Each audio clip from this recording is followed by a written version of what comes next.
दोस्तों स्वागत है इस वीडियो में। पिछले वीडियो में हमने शेषवावस्था की शारीरिक विकास के बारे में चर्चा की थी। आज हम शेषवावस्था के उपनाम, उनकी विशेषताएं और संवेगों का विकास किस प्रकार से होता है इसके बारे में चर्चा करेंगे। चलते हैं इसके पहले प्रश्न पर। तो शेषवावस्था 0 से 6 वर्ष का समय होता है और शेषवावस्था के उपनाम क्या क्या है। तो शेषवावस्था के उपनाम कौन कौन से हैं। शेषवावस्था का उपनाम जैसे कि जीवन, इसे जीवन का आदर्श काल कहा जाता है। और बच्चे में किस प्रकार के आदर्श स्थापित होंगे ये शेषवावस्था में ही निर्धारित किया जा सकता है। खिलौने की आयु, क्योंकि बच्चा इसी आयु में खेल खेलता है, खिलौने से खेलता है, इसलिए खिलौने की आयु कहा जाता है। भावी जीवन की आदर्शशिला, इसी समय में बच्चे का ये निर्धारित हो जाता है कि वो भविष्य में आगे चलकर क्या बनेगा वो, इसलिए इसे भावी जीवन की आधारशिला कहा जाता है। अतार्किक चिंतन की अवस्था, अतार्किक चिंतन की अवस्था भी कहा जाता है इसे, क्योंकि बच्चा बिना तर्क के प्रश्न पूछता है जिनका कोई तर्क नहीं होता है। Next slide. अब इस स्लाइड में हम शेषवावस्था की परिभाषा के बारे में चर्चा करेंगे। तो शेषवावस्था की परिभाषा, crow and crow, crow and crow ने क्या कहा है। क्रो एंड क्रो ने कहा है कि 20वीं शताब्दी बालक की शताब्दी है। क्रो एंड क्रो की परिभाषा क्या है। शेषवावस्था की 20वीं शताब्दी बालक की शताब्दी है। और सिगमंड फ्रायड ने क्या कहा है। सिगमंड फ्रायड ने कहा है शेषवावस्था में काम प्रवृत्ति अधिक पाई जाती है। काम प्रवृत्ति मतलब सेक्सुअल भावना जो होती है, वो सेक्स की प्रवृत्ति शेषवावस्था में अधिक पाई जाती है। ये कहने वाले कौन है। Sigmund Freud. अगली परिभाषा वैलेंटाइन की। वैलेंटाइन ने क्या कहा है कि शेषवावस्था सीखने का आदर्श काल है। क्या कहा है वैलेंटाइन ने। शेषवावस्था सीखने का आदर्श काल है। अगली परिभाषा सिगमंड फ्रायड की है एक और। शेषवावस्था के बालक 4-5 वर्ष में जो कुछ बनना चाहता है वो बन जाता है। सिगमंड फ्रायड की परिभाषा कौन सी है।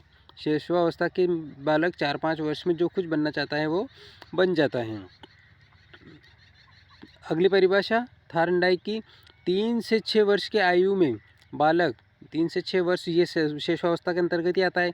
3 से 6 वर्ष के आयु में बालक अर्ध स्वप्न में रहता है, मतलब आधे स्वप्न में रहता है। चलते इसकी विशेषताओं पर। शेषवावस्था की क्या क्या विशेषता हैं, इन विशेषताओं के बारे में अपन जानते हैं। देखो, शेषवावस्था की विशेषता क्या है। एक तो बालक कल्पना जगत में रहता है।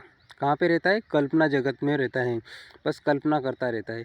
अनुकरण व दोहराने की प्रवृत्ति होती है उसमें। किसी भी बात को अपन जैसे जैसे बोलते हैं तो पीछे पीछे अपनी बात को दोहराता है। तो अनुकरण और दोहराने की प्रवृत्ति। नैतिकता का अभाव, उससे नैतिकता की कोई जानकारी नहीं होती है शेषवावस्था के दौरान।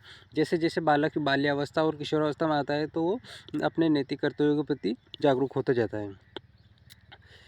अगली विशेषता क्या है। इस अवस्था में बालक दूसरों पर निर्भर रहता है। दूसरों पर निर्भर रहता है पूर्णतः। इस शेषावस्था का बालक माता पिता पर निर्भर रहता है।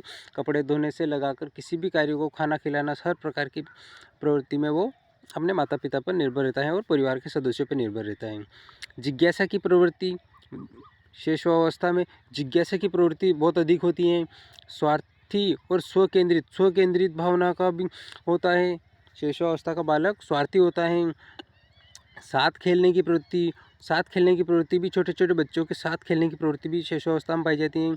और इस अवस्था के बालक में सामाजिकता का अभाव होता है, क्योंकि इसके बारे में उसे जानकारी नहीं होती है। बहुत छोटा बालक होता है,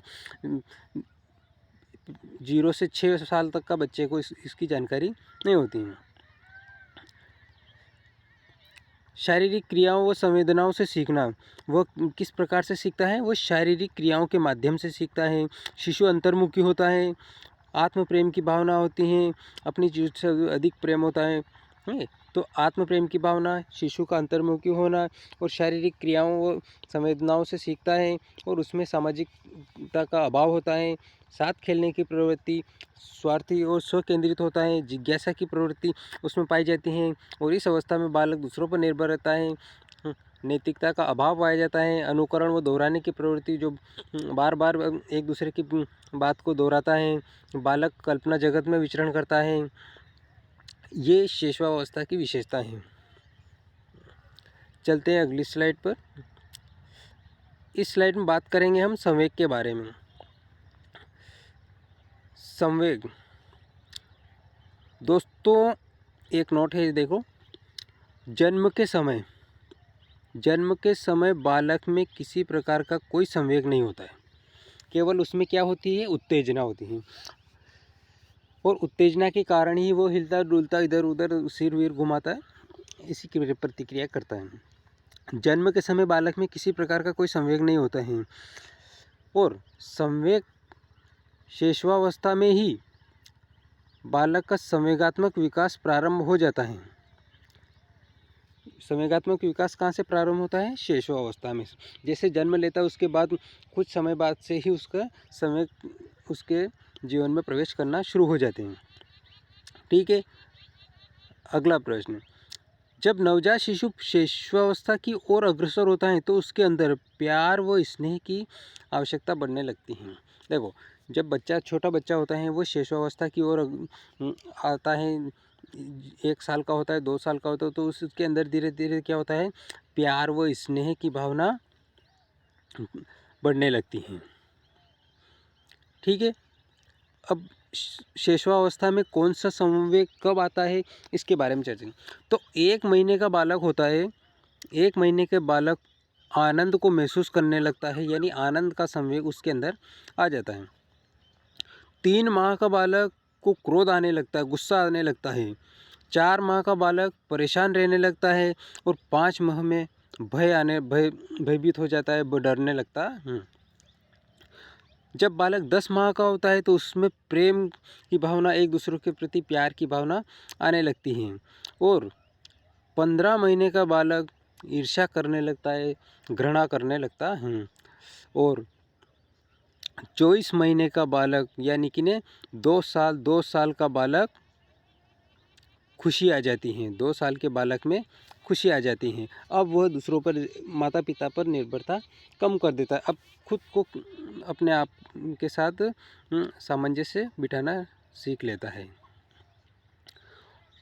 दोस्तों शैशवावस्था से जुड़े कुछ इम्पोर्टेंट पॉइंट है जो इसके बारे में अपन चर्चा करेंगे। देखो, शिशु काल में यानी कि शैशवावस्था में, शिशु काल में जन्म से 2 वर्ष तक बच्चे का शारीरिक मानसिक विकास तेजी से होता है।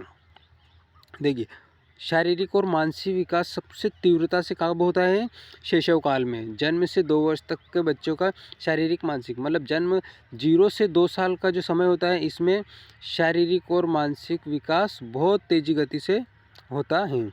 अन्य अवस्थाओं की तुलना में शैशवावस्था में ज़्यादा ही तेज होता है। शिशु काल में बालक जन्म से 2 वर्ष तक पूर्णतः माता पिता पर आश्रित होते हैं।